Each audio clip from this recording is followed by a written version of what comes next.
అంగన్వాడీల్లో ఏ రకమైనటువంటి అసంతృప్తి ఉంది అనేది మనం తెలుసుకోవాల్సినటువంటి అవసరం ఉంది. మీకు ఒక 2-3 విషయాలు చెప్తాను, శ్రద్ధగా వినాలి. ఎందుకంటే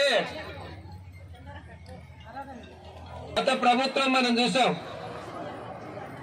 టిఆర్ఎస్ గవర్నమెంట్ 10 సంవత్సరాల కాలంలో ఏ ఒక్క ప్రజా సంఘం ఆందోళన చేసినా, ఏ అంగన్వాడీ వర్కరు, ఏ ఆశా వర్కరు ధర్నాలు చేసినా ఒక్క మెమోరాండం అంటే ఒక్క మెమోరాండం 10 సంవత్సరాల కాలంలో ఒక్కసారి కూడా తీసుకునేటువంటి పరిస్థితి మనం గత ప్రభుత్వంలో చూసాం. కొత్తగా ఎన్నికైనటువంటి ప్రభుత్వం కూడా వచ్చింది.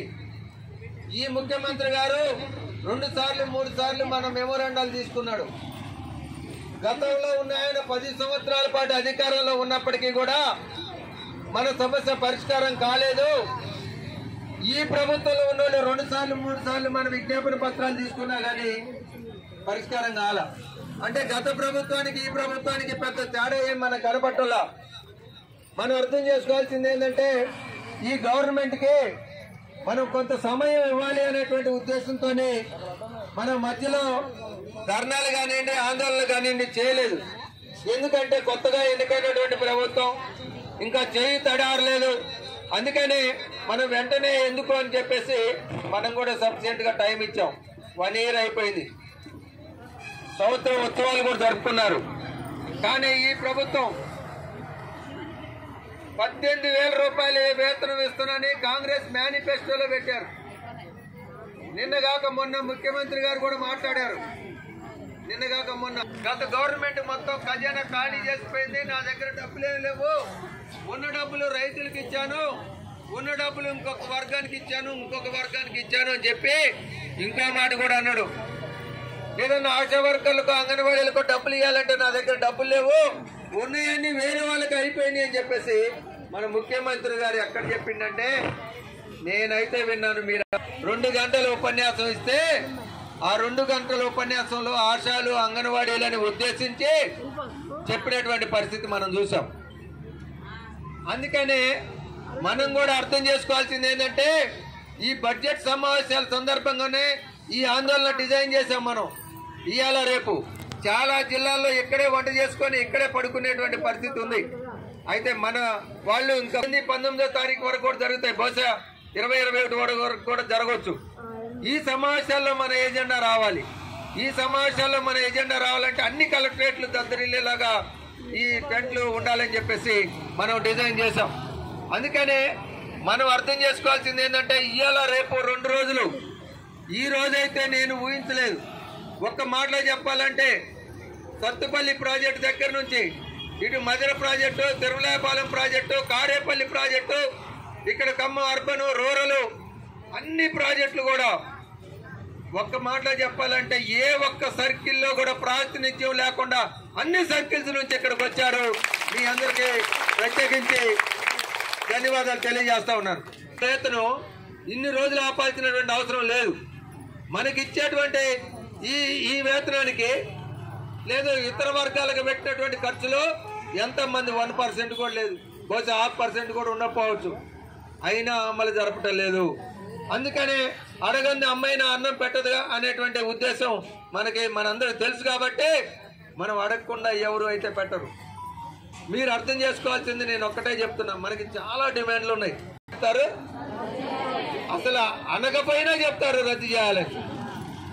అంత గూడు కట్టుకొని ఉంది, పని చేయటం లేదు, అసలు సిగ్నల్స్ లేవు, ఫోన్లు పనిచేయటం లేదు, అట్లాగే ఆ యాప్లు కూడా పనిచేయనటువంటి పరిస్థితి మనకుంది. దాన్ని రద్దు చేయాలని చెప్పేసి కూడా మనం డిమాండ్ పెట్టాం. అట్లాగే 2 లక్షలు, 1 లక్ష రూపాయలే కూడా దాన్ని అమలు జరపాలా, రిటైర్మెంట్ బెనిఫిట్స్ దాన్ని పెంచాలి 5 లక్షల వరకు అని చెప్పేసి కూడా మన డిమాండ్ మనం కొనసాగిస్తా ఉన్నాం. వాళ్ళు పెట్టిందే 18,000 కాంగ్రెస్ మేనిఫెస్టోలో పెట్టారు. మనం కనీస వేతనం సిఐటిగా ఈరోజు రాష్ట్ర ప్రభుత్వాలు మారినప్పుడల్లా కొత్త జీవోలు తీసుకొస్తున్నారు. ఒక ఆయన 1 గంట దాకానే ఉంటే మిమ్మల్ని రాష్ట్ర ప్రభుత్వ ఉద్యోగులుగా చేస్తామని చెప్పేసి పోయిన గవర్నమెంట్ ముద్దు పేర్లు పెట్టింది. ఏంటి ముద్దు పేర్లు అంటే అంగన్వాడీ వర్కర్లు అనొద్దు, మిమ్మల్ని టీచర్లు అంటాము, అట్లాగే ఆయాల్ని వర్కర్లు అంటాము అని చెప్పేసి పేరు పెట్టారు. పేరు పెడితే ఏం ఉపయోగం జరిగింది? మనకి పని గంటలు పెంచాడు, దోపిడీ చేశాడు, ₹1 వేతనం పెంచలేదు గత ప్రభుత్వం. అందుకనే రాష్ట్ర ప్రభుత్వ ఉద్యోగులతో పాటు మనం పనిచేస్తున్నాం. పనిచేస్తున్నప్పుడు వాళ్ళకి ఇచ్చేటువంటి వేతనాలు మనకి ఇవ్వాలి. ఇప్పుడు వాళ్ళకి PRC పెరిగింది, మరి మనకి PRC పెంచాల్సినటువంటి అవసరం ఉంది. మనకి PRC ఎప్పుడు పెంచుతుంది అనేది మనకు అర్థం కానటువంటి పరిస్థితి. గతంలో కేంద్ర ప్రభుత్వం పెంచినటువంటి వేతనం కూడా ఈ రోజు వరకు తీసుకున్నటువంటి దౌర్భాగ్యం మన అంగన్వాడీలకే ఉంది. మరి గత కేంద్ర ప్రభుత్వం పెంచింది కూడా.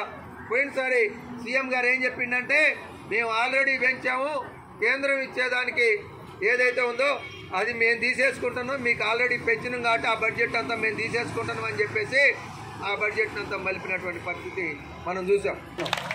ఈ 2 లక్షల బదులు ఇంకో 1,00,000 2 లక్షలు పెరిగితే ఇక్కడ ఉన్నోళ్ళు సగం ఈ టెంట్ ఖాళీ చేసి వెళ్ళిపోవడానికి కూడా సిద్ధంగానే ఉన్నారు నాకు తెలిసి.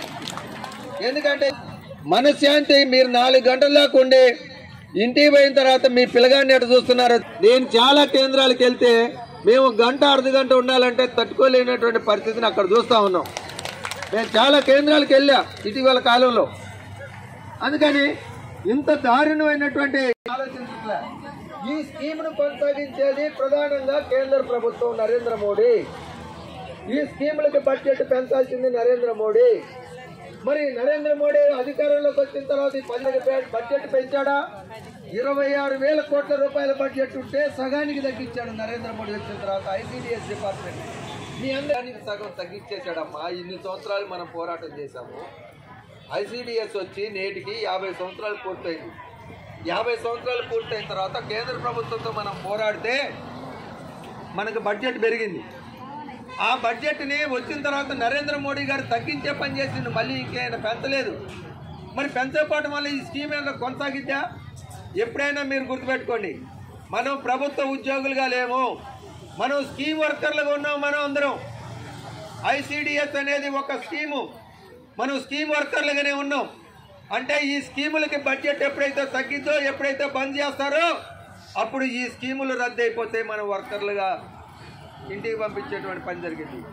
ఇప్పుడు మీకేం వస్తున్నాయి? మొబైల్ అంగన్వాడీ సెంటర్లా వచ్చేది, మొబైల్ దాన్ని ఫీడింగ్ ఇచ్చేటువంటి సెంటర్ ఈ రాబోతున్నాయి. అంటే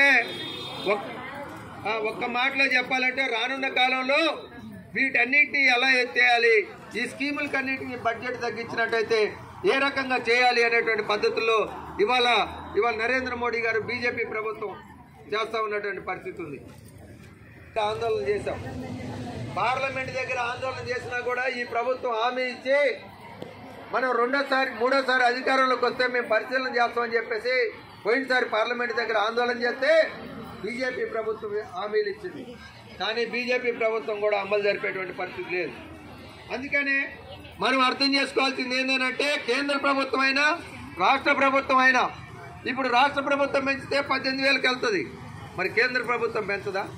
కేంద్ర ప్రభుత్వం పెంచకుండా మన బడ్జెట్ మనకి ఎట్లా కేటాయించింది?